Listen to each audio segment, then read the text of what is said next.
Hey guys and girls, welcome to my channel. In this video I'll present you the hustle of working on a game for over a year. I always wanted to make some video games but never knew what type of game to make. But after playing Resident Evil 7 some years back, I knew I wanted to make a game as legendary as this one. Recently I also picked up Silent Hill 2 and fell in love with it and took some inspiration here and there, if you know what I mean. I started out with making an Excel sheet of all the features and the things I wanted to have in a game, which added up pretty fast to be honest. I also tried my best not to copy anything exactly from another game, like some other games did. Stray Souls. The game is about an ex-military soldier who fought in the Iraq war and took some hard hits to himself, which leads to himself having PTSD, re-experiencing the war and his childhood where he was bullied. I also try to focus on atmosphere, graphics and sound to tell an immersive story. Here are some early screenshots of some areas of the game, which really look like shit if we're being honest here. By the way, I started this project using Unreal Engine 4 and I'm using 5.2 right now, which just shows how time consuming this process is. But thank god I updated to Unreal Engine 5 because it boosts my visuals to the top notch with the new Lumen lighting system.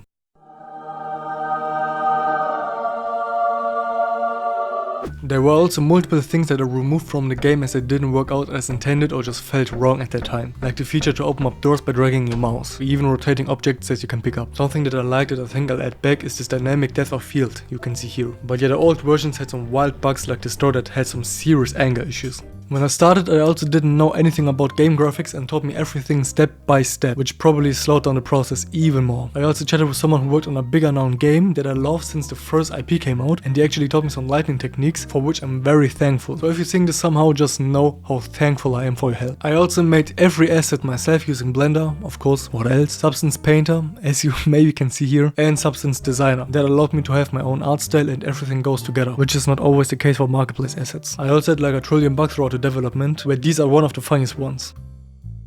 After working on the main character features, I focused again on the graphics and made another area called Red Side Hill, no pun intended. And this is after many hours of Unreal Engine pain. By the way, this is how crowded this simple scene actually is. Yeah, no way I'm gonna touch anything here. Here you can see the city, but please don't try to see too much. I also made some custom artwork for some prospects and land guides. This area is where you replay some scenes from the Iraq war, but for now it's just a simple blockout. Then we have a hospital area and of course the main menu. Then I made some more rooms for the mansion like shooting range, basement, attic, bedroom, after attic and of course an outdoor area. And for a little homage to the best never released horror game, I added a stand-up animation. But this will probably only be played at the start of the demo for this game that I'm working on. One cool thing I added was a save BP, which you can carefully unlock by reading through some more than less hidden documents, or even try to crack open. That's it for now, of course. There are some more things that I didn't show, but they would reveal too much. And yeah, make sure to wishlist WIDEN on Steam and subscribe if you don't wanna miss the next part. See ya!